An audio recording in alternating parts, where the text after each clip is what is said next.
Bonsoir à tous, merci d'être venus pour cette conférence. Je vais essayer de ne pas parler trop longtemps, donc 20-30 minutes maximum.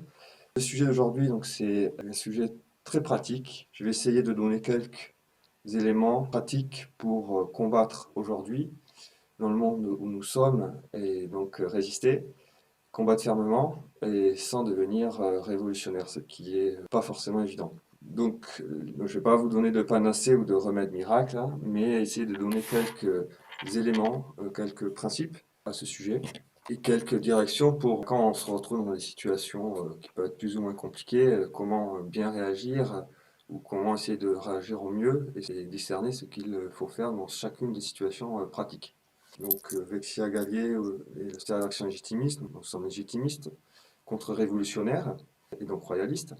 Il est connu que c'est des mouvements contestataires, on aime bien dire qu'on n'est pas d'accord et on résiste, et en même temps on prend la légitimité, une fidélité au roi, une fidélité à l'ordre naturel et aux ordres existants. Et donc ça peut paraître contradictoire à première vue. Comme point de départ, d'abord j'aimerais partir de la réalité moderne où nous sommes par rapport à l'obéissance. Les erreurs ou les déviations que nous pouvons avoir par rapport à l'obéissance chez les contemporains. Je prendrai trois exemples pour illustrer cet aspect-là.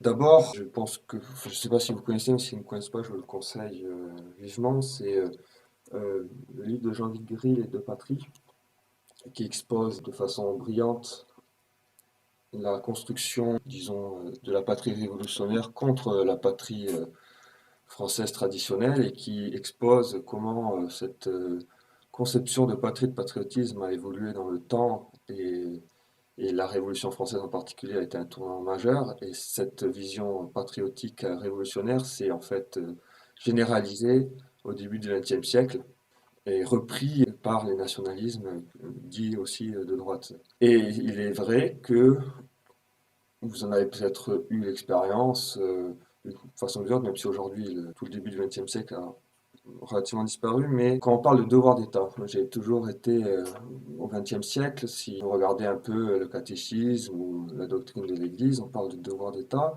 et on a l'impression que, en particulier pour la Première Guerre mondiale, mais pas que le devoir d'État en ce qui concerne la patrie, le pays, c'était la bonne raison pour aller se faire charcuter sur le champ de bataille. Et on en est arrivé à une sorte de patriotisme qui était en fait très révolutionnaire dans son essence, qui considérait à dire que pour raison de piété filiale, il était tout à fait normal de se sacrifier, pratiquement sans discernement, pour l'État. Donc on était revenu à une sorte d'État Moloch païen, où c'est l'État qui est divinisé, et finalement plus on meurt pour l'État, plus c'est bien. Alors d'un point de vue traditionnel, il y a toujours eu la piété filiale, donc il faut absolument, c'est un devoir de justice, de rendre à la société politique, donc au roi ou aux gens incarnés, mais rendre donc à la France en tant que pays incarné et à nos supérieurs, à tous ceux à qui on doit d'être là, et donc le pays en fait partie de façon très importante évidemment. Mais historiquement, dans certains cas, il est normal de pouvoir se sacrifier par exemple pour la patrie, mais c'était pas ni une obligation générale, ni quelque chose de complètement naturel. Et c'est pour ça qu'il existait les chevaliers, etc. Et c'était certaines parties de la population qui devaient sacrifier pour d'autres parties dans les cas nécessaires. Et donc on est arrivé au XXe siècle à une sorte de logique, disons, très généralisée de obéissance servile. C'est-à-dire on nous dit quelque chose et il faut le faire. Alors aujourd'hui c'est plus du tout noble comme, disons, sacrifice pour l'État, mais on en est exactement sur les mêmes ressorts quand on vous dit, pour les histoires sanitaires, on vous dit de rester à la maison, donc il faut rester à la maison vous donne des injonctions, il faut obéir. On revient aussi donc, par rapport à cette vertu d'obéissance, dans une obéissance qui est servile et discernée non traditionnelle. Je reviendrai après sur comment a été vue la vertu d'obéissance habituelle. On retrouve cet aspect-là dans ce phénomène d'obéissance servile. On retrouve, pour ceux qui sont catholiques, qui sont dans l'Église, avec une certaine papolatrie à l'heure actuelle qui confond l'autorité suprême du pape avec le pape a dit, donc je fais. Ce qui ne correspond pas du tout à la conception classique de l'obéissance qui concerne à reconnaître les autorités telles qu'elles sont et de se soumettre aux ordres qui sont légitimes.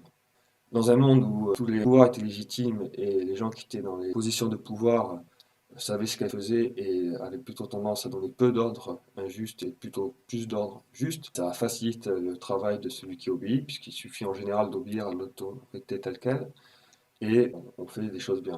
Le problème dans notre monde, comme vous le savez, nous sommes dans un monde qui est révolutionnaire, où on a inversé beaucoup de principes et qui vont contre l'ordre naturel, et donc on se retrouve avec beaucoup de pouvoirs qui sont illégitimes sur tout un tas de plans, qui ont juste, disons, la légitimité des faits, ce qui en est une. Donc on est quand même soumis de fait à ces pouvoirs-là, ils ont une certaine légitimité minimale, et sont en plus avec une vision très peu claire de ce qu'il faut faire, et souvent en donnant des injonctions et des ordres qui sont au mieux stupides, mais sans forcément des conséquences morales, au pire, qui sont clairement des ordres injustes et dangereux.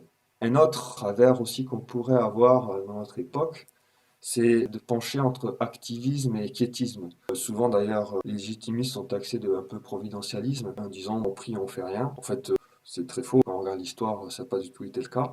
En même temps, l'air ne plus rien faire, voilà, comme tous les ordres sont illégitimes, les pouvoirs illégitimes, etc. Dans le doute, je me mets hors de la société et j'attends. Et je prie, et puis on voit ce qui se passe. Ça marche pas comme ça non plus, puisque nous sommes des instruments, et donc s'il n'y a pas d'action, rien ne changera.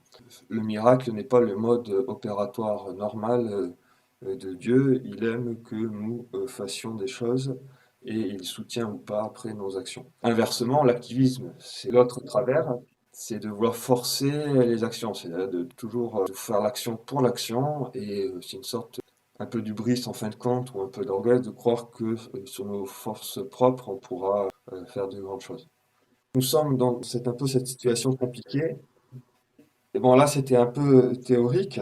Après, je vous prendrai des exemples beaucoup plus concrets, mais nous sommes vraiment confrontés tous, je pense, plus ou moins en fonction de où nous sommes dans la société, ou ce que nous faisons dans la vie courante, mais nous sommes tous soumis en pratique à ces situations. Qu'on soit employé en entreprise, chef d'entreprise, enseignant quelque part, médecin, tout ce que l'on veut, on vit dans cette société qui est révolutionnaire et on est soumis au minimum aux injonctions de l'État et aux lois révolutionnaires.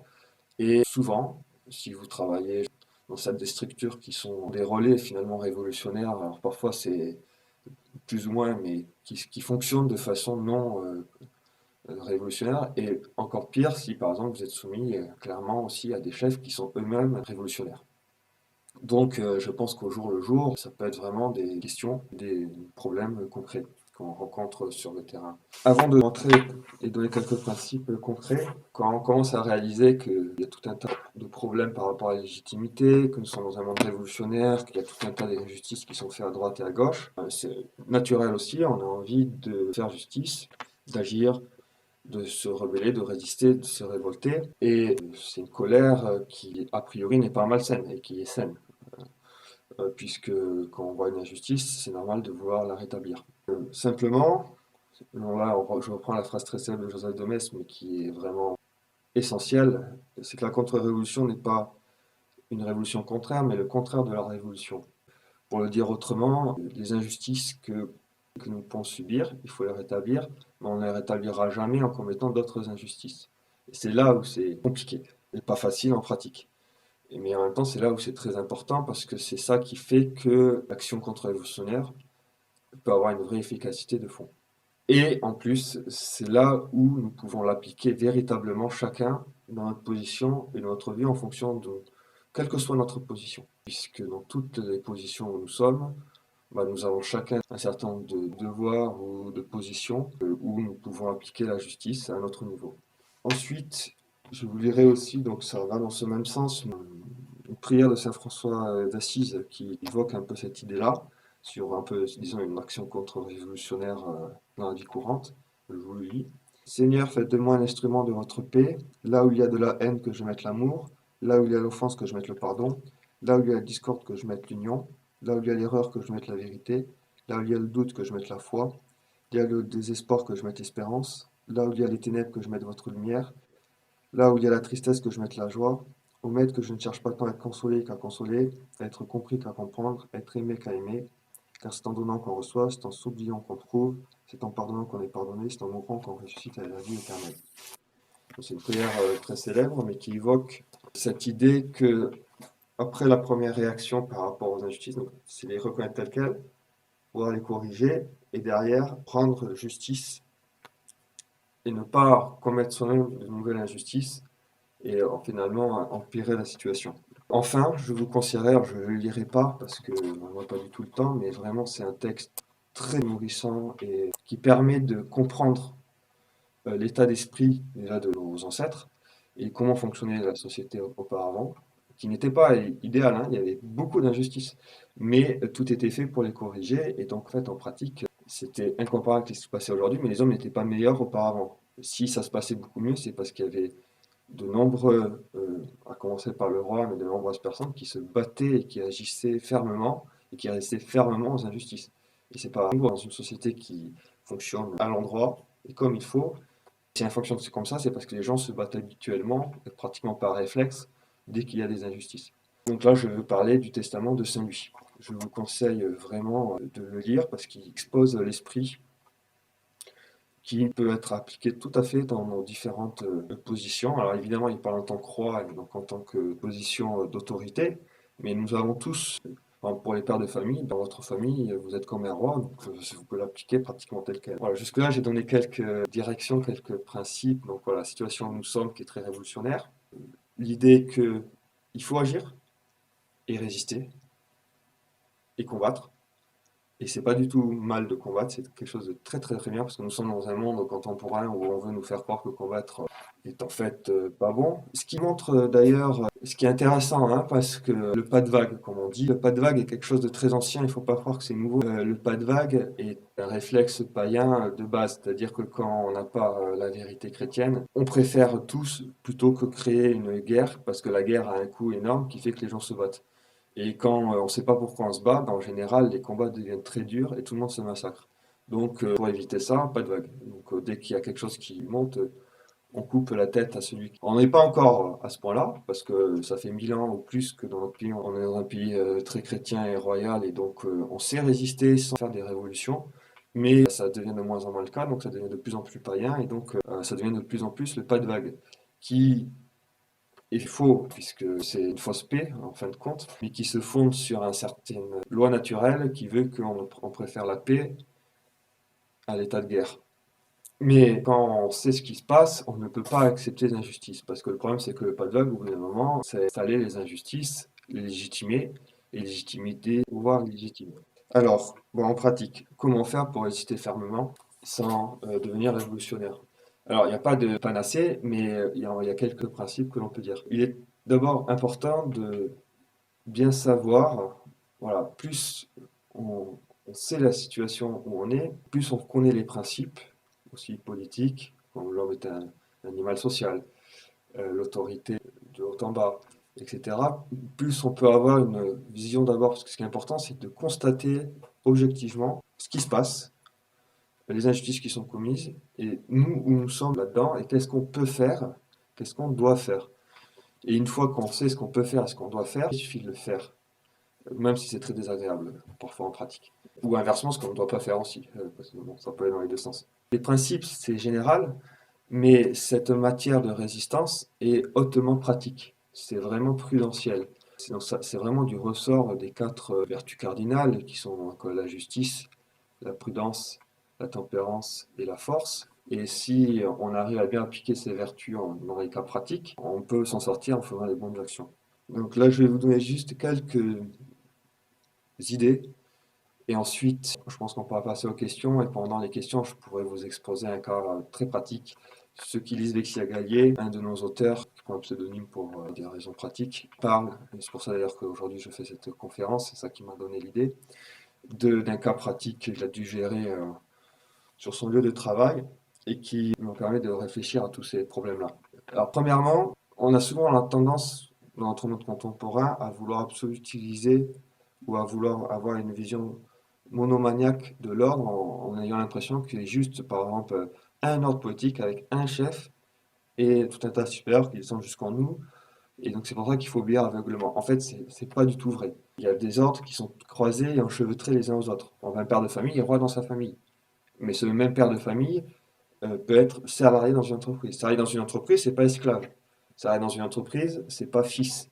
salarié dans une entreprise, c'est pas apprenti. Et en même temps, il fait partie d'un village, il peut faire partie d'une paroisse, il peut être chef d'une association. Donc, je veux dire que la même personne, dans ses différents rôles sociaux, a différents rôles et différentes places. Donc déjà, il faut, quand on raisonne en pratique, il est rare que ces injustices prennent une seule dimension. Donc déjà, il faut savoir où on est quand il se passe quelque chose, où se situe cette injustice-là déjà, et où on est par rapport à cette injustice. En fait, la première idée, c'est de bien analyser la situation où on est. Et en fonction de ça, de savoir où sont nos devoirs essentiels, je veux dire incontournables, et où commence la résistance légitime, et où se situe la résistance nécessaire. Je m'explique. Par exemple, si vous êtes religieux dans un monastère, vous avez fait des voies d'obéissance. Donc vous avez un devoir d'obéissance extrêmement fort. Si vous êtes salarié dans une entreprise, vous n'avez pas fait de voie d'obéissance, vous avez juste signé un contrat que vous avez certainement jamais lu et que, en fonction de la situation, peut être extrêmement défavorable. Par exemple, s'il y a écrit dans le contrat, si on vous dit de sauter par la fenêtre, il faut sauter par la fenêtre, vous n'êtes pas tenu à le faire, évidemment. Donc, je veux dire que les devoirs qu'on a d'obéissance dépendent vraiment de la position où on est. Et c'est identique. Si vous êtes salarié tout en bas de l'échelle, c'est pas du tout la même responsabilité que si vous êtes chef. Donc, chef d'une section ou d'un département, par exemple, si c'est dans une entreprise, etc. Si vous êtes salarié, par exemple, en bas de l'échelle, vous n'avez pas du tout les mêmes devoirs qu'un chef et vos devoirs sont moindres. Donc, et la façon de résister n'est pas la même. Inversement, si par exemple vous êtes chef, votre résistance aura beaucoup plus d'impact et donc est très importante à faire, mais est beaucoup plus difficile aussi à faire puisque forcément ça aurait pu remarquer, ou ça aurait pu l'attaquer, ou ça aurait pu se persécuter. Et pour finir sur le volet, disons, analyser la situation, c'est aussi à quel point, si on parle d'une organisation, etc., quel est le degré de légitimité de l'endroit où vous êtes. Et ça aussi, il faut essayer de l'analyser objectivement, parce que c'est très facile, surtout quand on est pris dans des choses sur le terrain, d'être pris par les patients, etc. Donc, se détacher, être froid, et objectivement voir ce qui se passe, qu'est-ce qu'on a fait, qu'est-ce qu'on n'a pas fait, qu'est-ce qu'on ne sont pas nos torts, et puis regarder objectivement la légitimité de l'endroit où on est. Objectivement, il y a certains organismes qui sont corrompus à la moelle, mais on est dedans. Et il faut avoir conscience que si, quand on est dans un ordre injuste, l'ordre a beau être injuste, l'ordre est un ordre. Donc on est dans cet ordre-là pour l'instant, et objectivement, en général, on ne peut pas le changer de nos propres forces. Donc, quand on est dans un organisme qui est un ordre injuste, il faut le savoir. Et donc, ça veut dire que quand on est dans un organisme où l'ordre est absolument injuste, on n'est pas tenu à respecter cet ordre comme s'il était juste. En même temps, on ne peut pas non plus se rebeller comme ça, puisque de toute façon, on est dépendant de cet ordre qui nous fait vivre aussi. C'est ce qu'il faut reconnaître. Ça, c'est vraiment ça qui est compliqué. Mais c'est là où se joue, je pense, la nuance qui, en pratique, peut faire changer les choses. Parce que c'est toujours pareil, même si l'organisme est injuste, les gens qui sont dans l'organisme ne sont pas forcément injustes. Donc je prendrai deux exemples. L'Église catholique est sainte, mais on sait très bien qu'il y a tout un tas de clercs qui sont mauvais. Et ça ne veut pas dire que l'organisme est mauvais. Inversement, on peut se trouver dans un organisme très très mauvais, que ce soit une entreprise capitaliste mondialisée, que ce soit un État républicain, mais on peut tomber sur des gens à l'intérieur qui sont très justes. Donc ça va dans les deux sens. Le retour de l'ordre ne se fait pas une constitution qu'on écrira sur un papier, ça c'est juste, si vous voulez, des constatations de faits ou des choses qui aident, ça met en clair les principes, mais c'est l'accumulation d'actes bons et justes. Alors, un Saint-Louis, pour lui, c'était évident, hein, à l'époque, les gens avaient ça ancré en eux, que l'ordre est constitué par tout ce que fait chacun. Donc le but du roi, c'était lui-même d'abord de faire des choses irréprochables, et deuxièmement, de faire tout pour que les gens fassent le plus de choses bonnes, et donc punir le mal.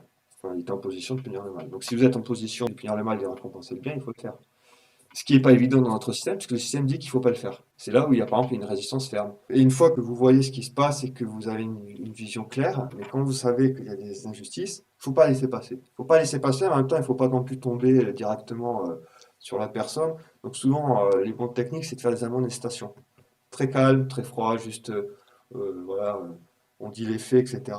Mais on ne laisse pas passer, on dit, et puis au bout de deux ou trois fois, enfin ça dépend des cas, on prend des mesures à ce qu'on peut faire. Mais c'est-à-dire qu'on a vraiment laissé la personne en face, ou les personnes, ou l'organisme, de se réformer. S'ils ne veulent pas se réformer, on prend les actions. sachant que ces actions peuvent avoir des conséquences pour vous. Vous pouvez vous faire persécuter, etc. Et donc il faut avoir le courage de s'y attendre, de se préparer au pire. Et si ça se passe pas, tant mieux, on est content. Et si ça se passe, ben, on encaisse. Donc c'est la résolution dans l'action. Pas forcément prendre beaucoup d'actions, mais les actions qu'on prend vraiment résolues et s'y tenir. Faut pas être rigide, parfois, voilà, il faut, si on a fait des choses fausses, des erreurs. Mais très important de ne pas rester isolé et de prendre conseil. Conseil, des gens qui sont éclairés et prudents et qui savent comment évoluer. Voilà, prendre des conseils de différentes personnes, ça aide souvent beaucoup parce que quand on est pris dans la mêlée, bah, c'est plus difficile de voir ce qui se passe. Bon, pour être très très honnête, je pense que c'est compliqué d'être contre-révolutionnaire légitimiste. Donc en pratique, comme je disais aujourd'hui, donc de résister fermement sans devenir révolutionnaire, sans être chrétien et sans la prière. Parce que, en fait, je pense que sinon, on tombe très facilement, ce qui est logique hein, dans l'histoire. Je vois pas comment on peut faire autrement sans la prière et la foi, en fait. Moi-même, avant que je parte de France pour venir au Japon, si j'étais resté en France, je pense que j'aurais fait le tour des pharmacies et explosé les. C'était juste après la Manif pour tous, casser les machines distributeurs de préservatifs. Et le fait que je sois venu au Japon, j'ai pas pu le faire. En fait, tant mieux, parce que ça aurait été certainement pas très efficace, mais c'était un peu l'envie que j'avais à l'époque. On se prend plein d'injustices dans la tête, bah, au bout d'un moment, on a envie de tout casser, quoi.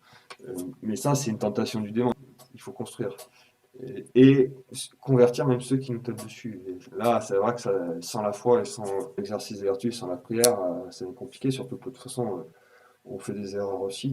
Et dernière chose aussi très importante, surtout à l'époque où on est, et surtout en France, parce que c'est que quand vous avez des situations il faut aussi, en plus de ce que je disais sur la situation objective des organismes, de la position que vous êtes, c'est savoir qui vous avez en face. Parce qu'on ne réagit pas pareil devant un catholique qui sait ce qu'il sait que d'être catholique, un catholique qui ne sait pas ce que c'est que d'être catholique, un apostat et un païen. Vous ne pouvez pas traiter un païen, par exemple, comme vous traiterez un frère de votre paroisse. La correction fraternelle marche avec les frères, ne marche pas avec les païens. Il faut rester chrétien avec des non-catholiques ou des non-pratiquants. Alors, en France, ce qui est compliqué, c'est qu'encore beaucoup de gens sont baptisés, donc c'est pas, on n'est pas en face de païens. Par exemple, au Japon, c'est beaucoup plus simple, la plupart des gens sont païens. Donc, si vous voulez, la différence est tellement énorme que pour moi ici, ça me semble visible et évident, mais en France, souvent, c'est pas aussi évident parce que même si des gens sont déchristianisés, en fait, ils restent un fond chrétien et ils réagissent encore avec des réflexes chrétiens, même dans les conflits. Mais ce qui est important, c'est qu'on ne peut pas réagir de la même façon en fonction de la situation qu'on a en face. Un païen ne comprend pas. La correction fraternelle ne marche qu'avec les frères. Il faut admonester tout le monde, mais on ne peut pas faire une correction fraternelle comme on ferait dans l'Église, comme on ferait face à une entité style entreprise, etc., qui n'est même pas incarnée. Voilà, faut se défendre fermement et fortement. Je voulais juste préciser une notion très importante, mais qu'on ne comprend plus trop, c'est la notion de justice, que je ne vais pas beaucoup parler de justice. Pour les anciens, bon, c'était évident que tout commence par la justice et c'est quelque chose de naturel. La charité avant la justice, une charité ou une miséricorde n'existe que si la justice est bien faite. C'est-à-dire que l'endroit où on aurait dû punir très fermement quelqu'un, ben, on le punit un peu moins fermement, mais ça suppose la punition au départ, ça ne marche pas. Et bon, disons que la définition la plus simple, je pense, de justice, celle du bien, c'est de rendre à chacun ce qui lui est dû, dans les deux sens, hein. Une récompense quand c'est un bien, un châtiment quand c'est un mal. Et c'est très pratique, c'est pas quelque chose d'abstrait, très pratique. Et voilà. Je voulais juste préciser ça parce que souvent on dit justice et on sait pas trop de quoi on parle, mais là c'est quelque chose de très pratique, c'est rendre à chacun ce qui lui est dû, tant dans sa position que dans ses actions. Pour l'instant, je vais finir là et je vais laisser la place aux questions. Qu'est-ce que c'est que la restauration? Je pense que ça a été souvent dit ici et là, mais c'est pas simplement remettre un roi sur le trône, ça c'est un peu l'aboutissement ou c'est voire plutôt un prérequis, disons, et c'est un début pour avoir une restauration plus profonde. Mais c'est la restauration se fait sur toutes les dimensions. Comme je disais, comme on a tous des petites sociétés autour de nous, donc à commencer par la famille d'abord, c'est celle où on a le plus d'influence et où on a la place la plus importante au niveau individuel. Donc c'est là où on a la sphère d'action la plus grande. Alors s'il y a quelqu'un d'entre vous qui est évidemment, je sais pas moi, haut fonctionnaire dans un ministère, bah là vous avez plus de pouvoir d'action concret au niveau de l'État. Mais enfin, la restauration se fait d'abord sur nous-mêmes et dans nos sphères privées, et le plus nous aurons des sociétés restaurées autour de nous, donc à commencer par nos familles, nos paroisses, nos villages, etc. Et donc, c'est-à-dire cette restauration, c'est-à-dire se refonder sur des principes contre-révolutionnaires et traditionnels, et agir comme ça dans le bon sens. C'est comme ça qu'on assainit la société. C'est-à-dire que on a tendance à voir les choses binaires aujourd'hui. Parce que bon, on est dans une société étatique forte qui détruit tout ou qui fait tout de façon uniforme. Mais en fait, on reste dans un monde où il y a tout un tas de sociétés, que la République le veuille ou non, et avec ce côté féodal qui fait que la société qui fonctionne bien ici montre l'exemple aux autres. Après, notre rôle, c'est d'être réaliste et de se défendre fortement pour pas que nos sociétés se fassent massacrer, hein. Donc protéger sa famille, protéger ses villages, protéger ses associations, etc.